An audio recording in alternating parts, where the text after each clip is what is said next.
नमस्कार दोस्तों, स्वागत है आपका अपना ही यूट्यूब चैनल टुडे एग्जाम पर। दोस्तों, जैसा कि आज है आपका 8 सितंबर 2023 और आज जो है आपका एमटीएस का एग्जाम था। थर्ड शिफ्ट की भी एग्जाम समाप्त हो गई है। थर्ड शिफ्ट के एग्जाम में जीके जीएस, करंट अफेयर और अंग्रेजी के जो भी वर्ड पूछे गए सभी प्रश्नों को लेकर के आ गया हूं। दोस्तों, जैसा कि आप जानते हैं, मैं आपको 100% ओरिजिनल प्रश्नों के साथ साथ इंपॉर्टेंट एक्स्ट्रा फैक्ट भी दूंगा जो आने वाले किसी भी एग्जाम के लिए रामबाण साबित होगी। और ये जो एसएससी एमटीएस का एग्जाम चल रहा है, इसमें 20+ क्वेश्चन मैं आपको एग्जाम में मिला के देता हूं, जैसा कि आप भी जानते हैं। तो चलिए शुरू करते हैं आज का ये वीडियो। एक प्रश्न आपसे पूछा गया है, खेलो इंडिया विंटर गेम की शुरुआत कब हुई थी? मैंने खेलो इंडिया यूनिवर्सिटी गेम, खेलो इंडिया है ना, खेलो इंडिया यूनिवर्सिटी गेम, खेलो इंडिया यूथ गेम, खेलो इंडिया विंटर गेम, ये तीनों ही मैंने आपको बता रखा है जो खेलो इंडिया कार्यक्रम के तहत कराए जाते हैं कि शुरुआती संस्करण कहाँ हुआ था और लेटेस्ट वाला कहाँ हुआ था। तो खेलो इंडिया विंटर गेम की शुरुआत 2020 में आपका जो है लेह आपका जो है गुलमर्गा से हुआ था। ठीक है, अब यहाँ पे तीनों का लिस्ट आप यहाँ पर देख सकते हैं। खेलो इंडिया यूथ गेम, इनको पहली बार 2018 में दिल्ली में खेलो इंडिया स्कूल गेम के नाम से किया गया था। बाद में 2019 में इसका नाम बदलकर स्कूल के जगह यूथ कर दिया गया है ना। खेलो इंडिया यूनिवर्सिटी गेम की शुरुआती संस्करण उड़ीसा में हुआ था 2020 में, और शुरुआती संस्करण के विजेता भी पंजाब यूनिवर्सिटी ही रहे थे। और जो वर्तमान वाला हुआ है 2023 में, इसके भी विजेता पंजाब यूनिवर्सिटी ही रहे हैं। लेटेस्ट खेलो इंडिया यूथ गेम जो आपका 2022-2023 तक चला था, ये आपका है ना मध्य प्रदेश में हुआ था। मध्य प्रदेश के 8 शहर में हुए थे और विजेता यहाँ पे महाराष्ट्र रहे थे। इनके अलावा जो लेटेस्ट वाला आपका खेलो इंडिया यूनिवर्सिटी गेम हुआ है, इसके विजेता पंजाब यूनिवर्सिटी फिर से डबल बार हो गए हैं, पहला और तीसरा के। ठीक है, इनके अलावा अगर आपसे कोई पूछे कि खेलो इंडिया विंटर गेम की शुरुआती सीजन के विजेता कौन है, तो जो 2020 में गुलमर्गा में हुआ था, इनका विजेता सर्विसेज टीम है। और 2023 में जो गुलमर्गा में हुआ, ये आपका महाराष्ट्र विजेता इनका रहा है। तो दोनों बात आपको ध्यान रखना है। 2023 नहीं, ये भी 2022-23 कर लीजिएगा। इनके अलावा खेलो इंडिया यूथ गेम की शुरुआत 2018 दिल्ली में बता ही दिया। इनके अलावा खेलो इंडिया यूनिवर्सिटी गेम की शुरुआत 2020 उड़ीसा, प्रथम विजेता पंजाब यूनिवर्सिटी। खेलो इंडिया जो आपका विंटर गेम है, इनकी शुरुआत 2020 में गुलमर्गा, प्रथम विजेता सर्विसेज टीम। ठीक है भाई। खेलो इंडिया यूथ गेम 2023 विजेता कौन रहे? महाराष्ट्र। सेकेंड विजेता कौन रहे थे? हरियाणा। और तीसरा विजेता कौन रहे थे? एमपी। ये कहाँ पे हुआ था? तो एमपी के अंदर हुआ था। एमपी के अंदर कितने शहरों में? तो 8 शहरों में कराए गए थे। ये क्वेश्चन विशेष रूप से ध्यान रखेंगे। इनके अलावा खेलो इंडिया यूनिवर्सिटी गेम 2023, ये आपका कहाँ पे हुआ है? उत्तर प्रदेश। उत्तर प्रदेश के कितने शहरों में? 4 शहरों में। विजेता कौन रहे हैं? पंजाब यूनिवर्सिटी। तो ये बात भी आपको ध्यान रखना है। तो दोस्तों, ये थे आपके खेलो India youth game, university game और विंटर गेम का कहानी। इसके बाहर कोई भी क्वेश्चन नहीं आएगा। अच्छा, एक क्वेश्चन और आ सकता है, जो खेलो इंडिया यूनिवर्सिटी गेम हुआ है उसमें कितने खेल शामिल थे? 2023 में हुआ है उत्तर प्रदेश में, तो खेलो इंडिया यूनिवर्सिटी गेम में कुल 21 खेल शामिल थे। ये बात भी आपको ध्यान रखना है, जो उत्तर प्रदेश के 4 शहरों में ऑर्गेनाइज करवाए गए थे। एक प्रश्न आपसे पूछा है, 2018-2019 में रबर का उत्पादन सर्वाधिक किस राज्य में हुआ है? तो ये केरल में हुआ है। केरल का अपना रबर में एकाधिकार है इंडिया के अंदर, है ना। केरल और का जो आपका केरल है, इसके अलावा मसाला है, इन सब में एकाधिकार है आपको केरल का। ठीक है, केरल में आपका साइलेंट वैली भी जो है आपका साइलेंट वैली भी आपका जो है स्थित है केरल में। तो ये बात भी ध्यान रखेंगे। और भारत का सिलिकॉन वैली जो है, ये आपका बेंगलुरु में स्थित है। तो दोनों बात ध्यान रखेंगे। साइलेंट वैली जो है नेचुरल साइट है, सिलिकॉन वैली भी नेचुरल साइट है, लेकिन ये सिलिकॉन के नाम पे है। और ये आपका जो है साइलेंट वैली जो है एक जगह का नाम है। तो ये भी आपका जो है केरल में है, साइलेंट वैली, और सिलिकॉन वैली बेंगलोर में। वैसे ओरिजिनल वाला सिलिकॉन वैली जो है अमेरिका के अंदर स्थित है। दोनों बात ध्यान रखेंगे। इनके अलावा केरल हो गया इसका राइट आंसर। अगर बात करें 2018-2019 में लगभग कितने प्रतिशत आपका केरल में रबर का उत्पादन मापा गया था? तो 80%, 75 से 80% रबर जो है केरल में अकेले पैदा हो गया था। इसके अलावा रबर उत्पादन में भारत के 3 अग्रणी राज्य जो है, ये आपका सबसे ज़्यादा केरल है, दूसरा स्थान आपका त्रिपुरा का आता है, और तीसरा स्थान आपका तमिलनाडु का आता है। देखिए, रबर से भी कई सारे क्वेश्चन पूछे जाते हैं। सबसे पहले रबर के दूध को क्या कहते हैं? तो लेटेक्स कहा जाता है। ये भी कई दफ़ा आपके एग्जाम में क्वेश्चन पूछे गए हैं। जैसे आप कोई भी लचीला वस्तु लेंगे तो उसमें लेटेक्स लिखा रहता है। इसके अलावा अगर आपने, है ना, रबर को जो, क्योंकि प्राकृतिक रबर जो है ये बहुत ज़्यादा मुलायम होता है, तो इसको थोड़ा सा कड़क बनाने के लिए क्या मिलाया जाता है? तो आप कहोगे जी सल्फर मिलाया जाता है। और इस मिलाने वाली प्रक्रिया को क्या कहते हैं? तो रबर का बलनीकीकरण कहा जाता है। क्या कहा जाता है? रबर का बलनीकीकरण कहा जाता है। और ये रबर का बलनीकीकरण प्रोसेस का खोज किसने किया था? तो गुड ईयर नामक वैज्ञानिक ने किया था। ये सभी के सभी बात आपके लिए जो है रामबाण सिद्ध होंगे जी आने वाले समय में। रबर का जो बोर्ड है इंडिया में, ये कहाँ पे है? कोट्टायम में। और कोट्टायम कहाँ पे है? तो केरला के अंदर स्थित है। अगला एक प्रश्न पूछा गया है कि खुदाई खिदमतगार के संस्थापक कौन है? तो खुदाई खिदमतगार के संस्थापक खान अब्दुल गफ्फार खान है। खान अब्दुल गफ्फार खान को सीमांत गांधी भी कहा जाता है, तो ये बात भी ध्यान रखेंगे। इसके अलावा खान अब्दुल गफ्फार खान जो है, ये खुदाई खिदमतगार शब्द जो है कहाँ से जो है लिए थे? तो फारसी भाषा से लिए थे, जिसका अर्थ होता है ईश्वर का सेवक। ठीक है, तो ये बात भी ध्यान रखेंगे, क्योंकि मैंने आपको बताया था कि एक त्यौहार में किसका अर्थ होता है उबालना, और एग्जाम में छप गए थे, तो कोई भी बात को हल्के में न लें। इसके अलावा होम रूल लीग और जो है भारत में कौन चलाया था? तो एनी बेसेंट और तिलक ने होम रूल लीग 1916 में इंडिया में चलाए थे। भारत में थियोसॉफिकल सोसाइटी को लाने का श्रेय किसे जाता है? तो मैडम एनी बेसेंट को जाता है। सेकेंड शिफ्ट में पूछा गया था कि कांग्रेस के प्रथम महिला अध्यक्षा कौन थी? तो ये भी एनी बेसेंट ही हो जाएगा। 1916 में मुस्लिम लीग और कांग्रेस जब एक हो गए लखनऊ अधिवेशन में, तो उसमें कौन जो है सपोर्ट किए थे? तो एनी बेसेंट और तिलक नहीं किए थे। तो ये बात भी आपको ध्यान रखना है। इनके अलावा ब्रह्म समाज राजा राम मोहन राय 1828 कोलकाता में, प्रार्थना समाज 1867 महाराष्ट्र में आत्माराम पांडुरंग और महादेव गोविंद रानाडे के द्वारा, आर्य समाज की स्थापना 1875 बम्बई में हुआ था, है ना, स्वामी दयानंद सरस्वती के द्वारा। इसके अलावा सत्यशोधक समाज की स्थापना ज्योतिबा फुले के द्वारा 1873 में बम्बई में किया गया था। रामकृष्ण मिशन की स्थापना 1897 में कोलकाता में किया गया था विवेकानंद साहब के द्वारा। इसके अलावा HRA हिंदुस्तान रिपब्लिकन एसोसिएशन 1925 कहाँ पर बना था भाई? 1924-25, है ना। इसके अलावा ये कहाँ पे हुआ था? कानपुर में। कौन किए थे? सचिंद्र सन्याल और उनके सहयोगी, है ना। इनको 1924-25 कर लीजिएगा, और अगर 1924-1925 दोनों ऑप्शन अलग अलग है तो 1924 आंसर कीजिएगा। ठीक है भाई, इसे एक एक बात ध्यान रखेंगे। इसके अलावा हसरा इसी का बदला हुआ रूप है। HRA को बदल दिए हसरा में, इसमें सोशलिस्ट शब्द जोड़ दिया गया। तो सबसे पहले ये नामाकरण का जो श्रेय है ये चंद्रशेखर आजाद साहब को दिया जाता है। इनके मन में सबसे पहले आया कि भाई जो है अब HRA का नाम हसरा कर दिया जाएगा। क्यों? क्योंकि आप जानते हैं कि जो 1925 में काकोरी ट्रेन एक्शन हो जाती है, तो ये संस्था के जो सदस्य थे वो थोड़ा धीमे पड़ गए थे, छिटफुट हो गए थे। तो इनको पुनः से एकजुट करने के लिए, इसमें जान भरने के लिए संस्था का नाम बदलकर नए सिरे से स्टार्ट करने को सोचे सबसे पहले कौन? चंद्रशेखर आजाद। लेकिन यह श्रेय जो है किसी और के नाम चले गए। ये श्रेय किसके नाम चले गए? तो भगत सिंह साहब के नाम चले गए। इन्होंने दिल्ली के फिरोज शाह कोटला मैदान में इन संस्था का नाम अपना नौजवान सभा के जो सदस्य थे उनके साथ मिलकर सर्वसम्मति से कर दिया, HRA को हसरा बना दिया, है ना। इसके अलावा नौजवान सभा का गठन कौन किए थे? तो भगत सिंह किए थे। और फॉरवर्ड ब्लॉक का गठन किसने किए थे? तो सुभाष चंद्र बोस ने किए थे। इनके अलावा रानी मछिया को पद्मश्री मिला है, कब मिला है ये पूछा गया था। ये कोई नया क्वेश्चन नहीं है, रिपीट किया गया क्वेश्चन है। और उस दिन मैंने बहुत सारे 2023 में ऐसे कैरेक्टर जिनको पद्मश्री मिला है बताया था। आगे का काम आप लोगों का हो जाता है। तो रानी मछिया को 2023 में पद्मश्री दिया गया है। इनके अलावा पद्मश्री 2023 में रवीना टंडन को ही दिया गया है, लेकिन अभी तक नहीं पूछ रहे हैं, पता नहीं एग्जामिनर को क्या दुश्मनी है। इनके अलावा होप का सिनोनिम्स क्या होता है भाई? ट्रस्ट हो जाएगा, अश्योरेंस हो जाएगा। होप माने आशा होता है ना। इसका उल्टा अगर निराशा करेंगे, है ना, तो एंटोनिम हो जाएंगे। इनके अलावा ज्योति याराजी किस खेल में रिकॉर्ड बनाकर गोल्ड जीती? देखिए आप लोग मुझे ऑप्शन बताइएगा। अगर इसका जो है 2023 लेटेस्ट वाला बात होगा तो फिर मामला बदल जाएगा।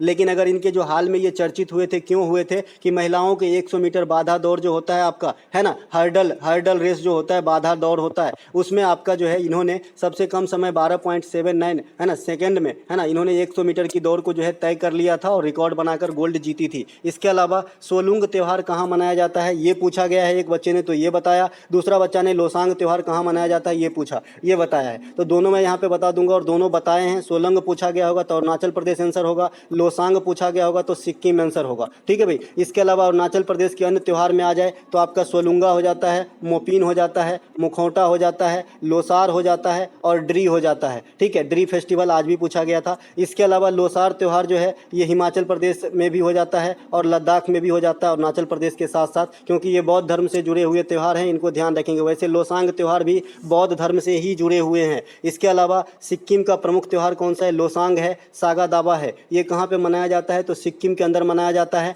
ध्यान रखेंगे, मैंने याद रखने के लिए बताया था कि सिक्किम में जो है आपका 100 आता है, इसीलिए लोसार और लोसांग में कंफ्यूज नहीं चाहिए। तो जिसमें 100 आता है ये सिक्किम का है और लोसार, है ना, आप देखिए ना, सांग इसमें थोड़ा प्रेशर पड़ रहा है, लोसांग जैसे लग रहा है सिक्किम, है ना, साग जैसे। इसके अलावा लोसार ये थोड़ा हल्का लग रहा है, तो हल्का वाला 3 स्टेट में और लोसांग वाला जो है सिक्किम में होता है। इसके अलावा चार चपारकूट ये मिजोरम में होता है। हॉर्नबिल नागालैंड का सबसे प्रमुख त्यौहार है, इसे त्योहारों का त्यौहार कहा जाता है। त्योहारों का त्योहार कहा जाता है आपका किसको? हॉर्नबिल को। कर्मा, सैला, पंडवानी, पंथी, राउत नाचा महोत्सव, बस्तर दशहरा, ये सभी के सभी आपके छत्तीसगढ़ में मनाए जाते हैं। तो ये बात भी ध्यान रखेंगे। आज अच्छे लेवल के क्वेश्चन भी पूछे गए कि जैसे तमिलनाडु में किस जाति को जो है SC/ST में डाला गया, ऐसे बहुत सारे क्वेश्चन हैं। हड़प्पा सभ्यता से भी क्वेश्चन आए हैं, आगे देखेंगे। 1951 में एशियन गेम्स कहाँ हुआ था? तो ये आपका दिल्ली के अंदर हुआ था। शुरुआती संस्करण फर्स्ट एडिशन था आपका, दिल्ली के अंदर इसके जो है इनॉग्रेशन करवाया गया था। एशियाई खेल भारत में शुरुआती संस्करण 1951 दिल्ली में हुआ था। दोबारा भी एशियाई खेल इंडिया में हुआ 1982 में, तो इसे भी ध्यान रखेंगे। आने वाले शिफ्ट में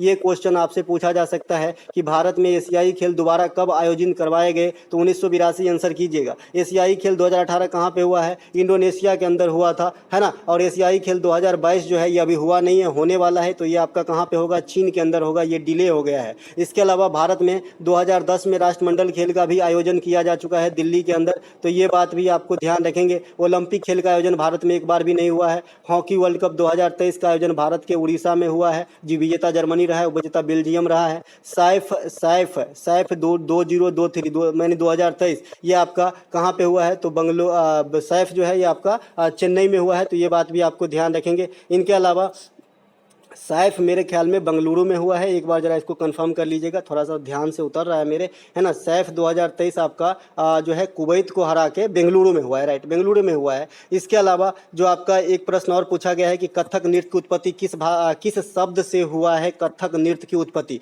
तो भैया कथक नृत्य की उत्पत्ति जो है ये कथा शब्द से हुआ है। कथक नृत्य में एक बार आपको याद है CGL में एक क्वेश्चन पूछा गया था कि किस नृत्य में नर्तक अपने नयन यानी आंख के माध्यम से कथा सुनाते हैं? तो ये कथक नृत्य ही है जिसमें पैर और आंख के चाल ढाल से जो है आपको कथा बयां करते हैं। कथक नृत्य की उत्पत्ति कथा शब्द से हुआ है। इस नृत्य में डांसर आंख और अपने भाव के माध्यम से कहानी को बयां करते हैं।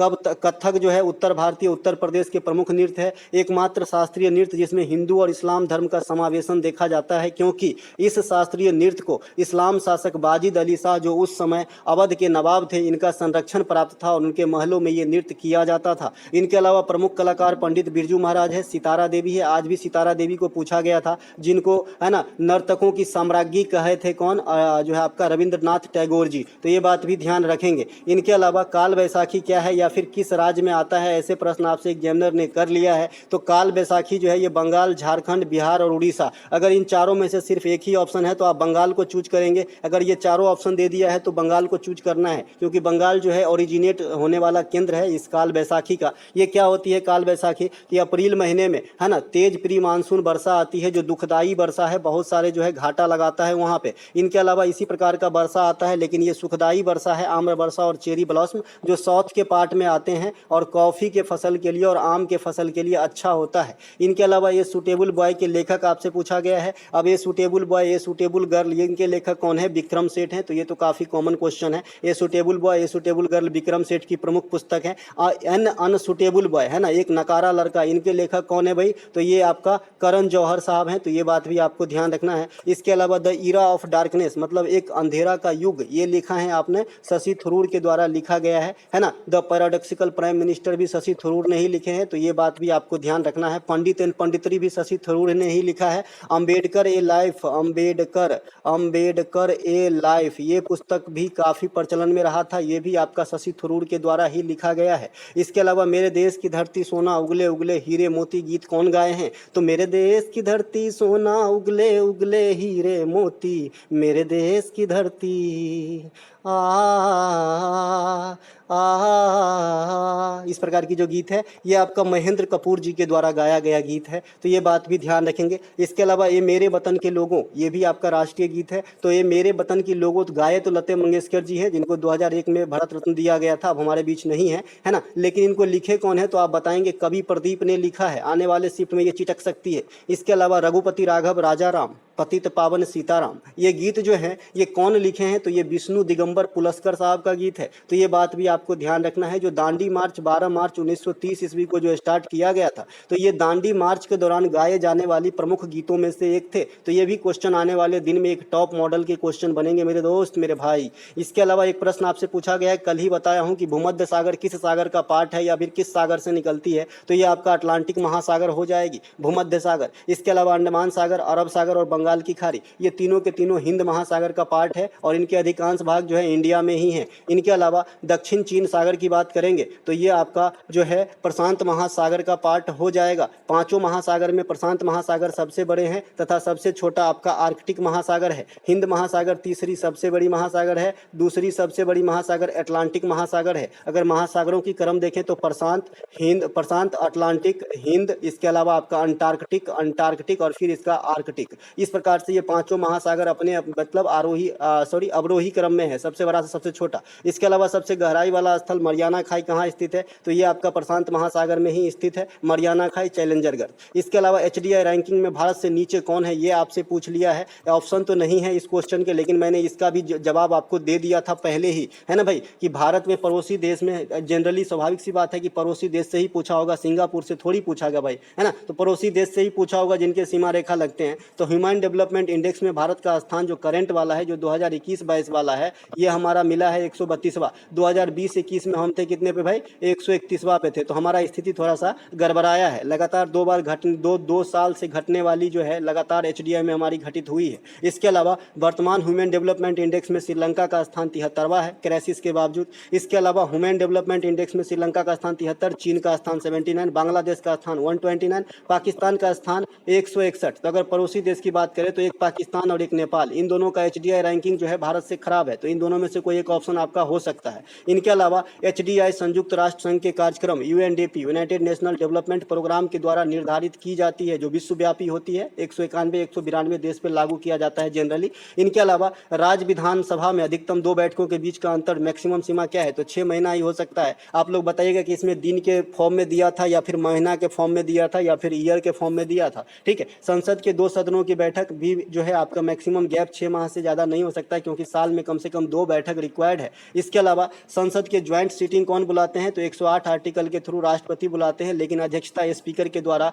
की जाती है। इसके अलावा सरकारी बजट क्या है आपसे पूछा है, तो सरकारी बजट क्या होती है भाई, सरकारी बजट क्या होती है, या फिर आप ही अगर बजट बनाते हो तो बजट क्या होता है। देखिए मैं बजट वाले वीडियो में शुरुआती में ही देहाती भाषा में समझा चुका हूं कि भाई बजट क्या होता है, कि आगामी आने वाले एक टाइम पीरियड, एक फिक्स टाइम पीरियड के लिए आपका लेखा जोखा होता है कि इतना कमाएंगे और इतना खर्च करेंगे, दिस इज बजट। अगर आप सैलरीड पर्सन हैं, आपको सैलरी मिलती है महीना में, तो पहले ही बजट लेते हैं कि हमें 2000 किराना पे खर्च करना है, 1000 कपड़े पे खर्च करना है, 1000 परिवहन पे खर्च करना है, 1000 आप में रेस्टोरेंट पे खर्च करना है। इस प्रकार से हमने बजट बना लेना है, तभी लोग जो है अच्छे कर पाते हैं। अगर बजट नहीं बनाए तो फिर दिक्कतों में, कर्ज में आदमी कौन डूबता है, जिसको कल का कोई पता नहीं है, चलो जैसा भी हो रहा है चल रहा है, तो ऐसे दिक्कत हो जाती है दोस्तों। तो सरकारी बजट क्या होगी, किसी भी देश के सरकार के वित्तीय वर्ष में प्रस्तावित व्यय और व्यय का लेखा जोखा, आय और व्यय का होगा, आय और व्यय का होगा, या फिर आय के जगह पे आप राजस्व लिख सकते हैं। सरकार को कहाँ से इनकम होता है, टैक्स से होता है, राजस्व से होता है। तो ये हो गई भाई ऑफिशियल लैंग्वेज, और यही चीज़ मैंने देहाती भाषा में आप पे लागू करके बताया। इसके अलावा भारत में संविधान के बजट का मेंशन नहीं है, इसके जगह क्या है, वार्षिकी वित्तीय विवरण है, जो आर्टिकल 112 में है। बजट कौन पास करते हैं, तो जनरली वित्त मंत्री ही पास करते हैं। भारत का पहला चाइल्ड बजट पे, या फिर जैसे कहिए कि चाइल्ड बजट के लिए धन आवंटित करने वाले पहला स्टेट कौन है, तो एमपी बना है। तो ये बात भी आपको ध्यान रखना है। इनके अलावा जातिगत जनगणना कराने वाला प्रथम राज्य कौन सा बना भारत में, तो ये हमारा प्यारा बिहार बना है, जातिगत जनगणना कराने वाला प्रथम स्टेट। तो ये बात भी ध्यान रखेंगे। आजकल जातिगत जनगणना काफी फॉर्म में है, गर्म मुद्दा है। तो ये भी आपको पूछा जा सकता है कि भाई जातिगत जनगणना कराने वाले प्रथम स्टेट कौन सा है, तो ये बिहार है। और मेरे अगर काला जवान है मेरा, तो देखिएगा ये क्वेश्चन आपको जल्दी एग्जाम में नजर आएंगे। इनके अलावा वर्नाक्युलर एक्ट कब लागू किया गया था, पहला शिफ्ट में भी पूछा गया था और थर्ड में भी पूछा गया 1878 में। उसी साल आपका आर्म्स एक्ट भी पारित किया गया था। मैंने आपको बताया कि आर्म्स एक्ट 2 बार पारित किए गए हैं, एक बार 1959 में आज़ादी के बाद भी पारित किए गए थे। इसको हम आज भी फॉलो करते हैं। आज भी आप बंदूक लेके ऐसे नहीं निकल सकते कि हम तो एकदम, है ना, जो राजा बाबू हैं, तो ऐसा नहीं चलेगा। इनके अलावा सिंधु घाटी के विशाल स्नानगार के बारे में कथन के रूप में प्रश्न आपसे पूछा था। अब कथन तो है नहीं, लेकिन मैं आपको बता दूं मोटे मोटे तौर पे, सिंधु घाटी की सभ्यता में विशाल स्नानगार जो है, ये जो है आपके मोहनजोदारो में स्थित है। अगर मोहनजोदारो के अंदर भी घुस के देखें तो ये मोहनजोदारो के उत्तरी पार्ट में स्थित है। मोहनजोदारो सबसे पहले क्या है, तो ये पाकिस्तान के अंदर है। इसे मृतकों का टीला कहा जाता है मोहनजोदारो को, तो ये बात भी ध्यान रखेंगे, है ना। इसके अलावा सिंधु घाटी के सभ्यता में जो वस्तुओं का आदान प्रदान होता था ये किस प्रणाली पर आधारित था, तो वस्तु विनिमय प्रणाली पे व्यापार आधारित था, तो ये बात भी ध्यान रखेंगे। आज भी कहीं ना कहीं पूरे विश्व में वस्तु विनिमय प्रणाली जो है स्टार्ट है, चल रही है कि आप मुझे क्रूड ऑयल दो, मैं आपको पैसा दूंगा या फिर मैं आपको पानी दूंगा। इस प्रकार सिंधु घाटी सभ्यता का सबसे बड़ा नगर क्या है भाई, मोहनजोदारो। और भारत में सबसे बड़ा नगर कौन सा है, राखीगढ़ी, है ना। तो ये दोनों बात ध्यान रखेंगे। सिंधु घाटी का एकमात्र स्थान जिसे यूनेस्को में जगह मिला है ये कौन है भाई, तो धौलावीरा है। धौलावीरा कहाँ पे है, गुजरात के अंदर है। और आज ही मैंने इसके बारे में विस्तृत चर्चा किया था सिंधु घाटी के बारे में, लगता है सुनता रहता है, बस छेड़ दो, है ना, मिल जाती है क्वेश्चन, है ना। तो धौलावीरा में आपको खेल का मैदान मिला है, प्लेग्राउंड का साक्ष्य प्राप्त हुआ है। इससे पता चलता है कि सिंधु घाटी के जो लोग होते थे वो खेल भावना में भी विश्वास रखते थे। हालांकि खेल भावना के लिए शिकार, आखेट ये सब इनका मनोरंजन का श्रेणी था, लेकिन खेल की ग्राउंड मिलने से ये पता चलता है कि कुछ और भी खेल खेलते होंगे। सिंधु घाटी की सभ्यता की अगर बात करें कि लिपि कैसी है, तो बोलिएगा बहुत चित्रात्मक है, लेकिन अभी तक ये अपठनीय है, अभी तक ये पढ़ा नहीं गया है। इसके अलावा एक प्रश्न आपसे पूछा, 1820 में किस वैज्ञानिक ने विद्युत और चुंबक के ऊपर रिलेशन स्थापित कर नियम प्रस्तुत किया, यानी विद्युत चुंबकीय सिद्धांत। आस्टेड महोदय ने 1820 ईस्वी में दिया था, यही चीज आपसे पूछ रहा है। विद्युत चुंबकीय प्रभाव आस्टेड महोदय ने 1820 ईस्वी में दिए थे, यही बात है ना। इसकी लैंग्वेज थोड़ा जटिल था, लेकिन मैंने इसे सीधा लैंग्वेज में किया है। आप लोग बताइएगा कि इसका ओरिजिनल क्वेश्चन क्या था। इसके अलावा आपसे प्रश्न पूछा गया कि तमिलनाडु को किन दो जनजाति को SC ST में शामिल किया गया है। जैसे आपको जानना है कि भाई जनजातीय मामला मंत्रालय के द्वारा 2022 में बहुत सारे स्टेट के जनजाति जो है उनको जगह दिया गया है। जैसे आपने बिछिया जनजाति, बिझिया जनजाति जो है ये झारखंड में भी पाई जाती है, तो इनको तो आपको जो है जनजातीय कैडर में जगह दे दिया गया था, लेकिन जो छत्तीसगढ़ के बिझिया जनजाति है उनको नहीं दिया गया था, तो अभी अभी इनको भी मिल गया है, ठीक है। तो जो अभी यहाँ पे तमिलनाडु का पूछा गया था, तमिलनाडु का नारी कोरबन एंड कुरीबिक्करन इस प्रकार का नाम है भाई। कीबोर्ड हिंदी सपोर्ट नहीं कर रहा है इसका, तो इसका नारी कोरबन एंड कुरीबिरबन इस प्रकार का नाम है। तो ये तमिलनाडु के दो जनजाति जिनको जो है SC ST में जगह दिया गया जनजाति मामले के मंत्रालय के द्वारा 2022 में। इसके अलावा इसी के साथ हिमाचल प्रदेश के हट्टी जनजाति इनको भी मिला है। देखिए क्वेश्चन कैसे बनाते हैं एग्जामिनर, थोड़ा सा मेरी भी मेहनत पढ़िए, है ना, कैसे बनाते हैं। देखिए मान लीजिए जनजाति से पूछा कि भाई किसको तमिलनाडु में मिला, तो आपसे कल हो कि ये पूछ लेगा कि ये हट्टी जनजाति किस राज्य में निवास करते हैं, तो आपको हिमाचल प्रदेश लगाना है, क्योंकि ये चर्चा का केंद्र बना है, और केंद्र बना है तो एग्जाम में आएगा, है ना, सिंपल सी बात है। इसके अलावा कर्नाटक का बैटर कुरुबा जनजाति ये भी आपको जो है लिस्ट में शामिल किया गया है, और छत्तीसगढ़ के बिझिया जनजाति इनको भी शामिल किया गया है। इनके अलावा जनजातीय मामले के मंत्रालय के मंत्री कौन है, तो बिरसा मुंडा साहब है। और बिरसा मुंडा, क्या माफ कीजिएगा, बिरसा मुंडा नहीं अर्जुन मुंडा कर लीजिएगा, बिरसा मुंडा अब हमारे बीच में नहीं है, ठीक है, इसे आप अर्जुन मुंडा कर लीजिएगा, ठीक है। और बिरसा मुंडा जिसका नाम यहाँ पे छप गया था, तो बिरसा मुंडा के जन्मदिन के अवसर पे जनजातीय गौरव दिवस के रूप में सेलिब्रेट करते हैं हम इंडिया के अंदर, तो ये बात भी ध्यान रखेंगे। विंग्स ऑफ फायर फिर से पूछ दिया गया है, APJ अब्दुल कलाम साहब का किताब है अग्नि की उड़ान। इग्निटाइड माइंड्स भी जो है कलाम साहब की पुस्तक है, और ये पुस्तक को लिखने में अरुण कुमार तिवारी का भी सपोर्ट मिला था। कलाम साहब को भारत में मिसाइल मैन ऑफ इंडिया कहा जाता है। सुखोई एयर फाइटर में उड़ान भरने वाले भारत के प्रथम राष्ट्रपति कलाम साहब हुए। इनके अलावा सुखोई फाइटर विमान में उड़ान भरने वाली प्रथम महिला राष्ट्रपति जो है ये आपका प्रतिभा पाटिल, और दूसरी महिला राष्ट्रपति अभी 2023 में ही, है ना, ये असम के तेज स्टेशन से सुखोई एयर जेट में उड़ान भरने वाली आपका कौन बने हैं, द्रौपदी मुर्मू, तो ये बात भी ध्यान रखेंगे। इनके अलावा किस नृत्य में महिलाएं नृत्य करती है और पुरुष नर्तक ड्रम बजाते हैं, इस प्रकार से जो है आपका क्वेश्चन पूछा गया है। ये ओरिजिनल क्वेश्चन नहीं है, कुछ आपका वहाँ पे शायद मेरे ख्याल में जैसा बच्चा ने, एक दो बच्चे से मैंने बात किया कि नृत्य के जगह पे यहाँ पे कुछ और शब्द लिखा गया था कि महिलाएं वो करती है और जो है पुरुष ड्रम बजाते हैं। तो फिलहाल यहाँ पे एक धमाल नृत्य है जिसमें महिलाएं लोग जो है मतलब पुरुष लोग जो है ड्रम बजाते हैं। तो इसका आंसर ये सटीक होगा या नहीं होगा, ये थोड़ा मैं कन्फ्यूजन में हूँ, क्योंकि ओरिजिनल क्वेश्चन नहीं है कि इसमें महिलाएं जो है किस छवि में नृत्य करती है, क्या करती हैं, और पुरुष ड्रम बजाता है। पुरुष ड्रम बजाना तो समझ में आया, लेकिन महिलाएं क्या करती है ये क्लियर नहीं है ना। तो इसको थोड़ा सा मैं स्किप करता हूँ और आगे चलता हूँ। वैसे धमाल नृत्य जो है इसमें पुरुष ड्रम बजाते हैं, और ये आपका हरियाणा का नृत्य है ना। इसके अलावा हरियाणा का भांगड़ा गिद्धा भी है, घूमर गिद्धा, और ये दोनों नृत्य जो है घूमर और गिद्धा, घूमर राजस्थान का है, तो इन दोनों में महिलाएं ही सिर्फ भाग लेती है। और मोहिनी अट्टम भी एक नृत्य है जिसमें सिर्फ महिलाएं ही भाग लेती है, और ये शास्त्रीय नृत्य है। तो दोस्तों ये थे आज के थर्ड शिफ्ट में आए प्रश्नों के एनालिसिस। अगर आपको अच्छा लगे तो लाइक जरूर कीजिएगा। ये टेलीग्राम चैनल पे आपको PDF मिलेगी, और जो पेड PDF ग्रुप में है उनको तो मिलेगा ही, है ना। तो दोनों जगह मिल जाता है। हमारा जितने भी एनालिसिस की क्लास होती है सभी PDF फ्री ही होती है, कोई कॉस्ट नहीं होता उसका। सिर्फ मैंने कॉस्ट ले रखा है अपना जो है 57 सीरीज का, जहाँ से ये सारे के सारे क्वेश्चन लगभग आ जाते हैं एग्जाम में। ये 57 सीरीज ऐसा डिजाइन किया गया है दोस्तों, आप SSC की कोई भी एग्जाम दोगे वहाँ पे जो है आपको कम से कम 70 से 80% क्वेश्चन जो है कहीं नहीं जाएगा अगर आपने ये 57 सीरीज की वीडियो भी देख लिया और पीडीएफ से रिवीजन भी कर लिया। नीचे डिस्क्रिप्शन में लिंक दिया गया है, इस पीडीएफ को बाय करने के लिए आप बात कर सकते हैं। व्हाट्सएप पे मिलेंगे हम अगले वीडियो में। जय हिंद दोस्तों।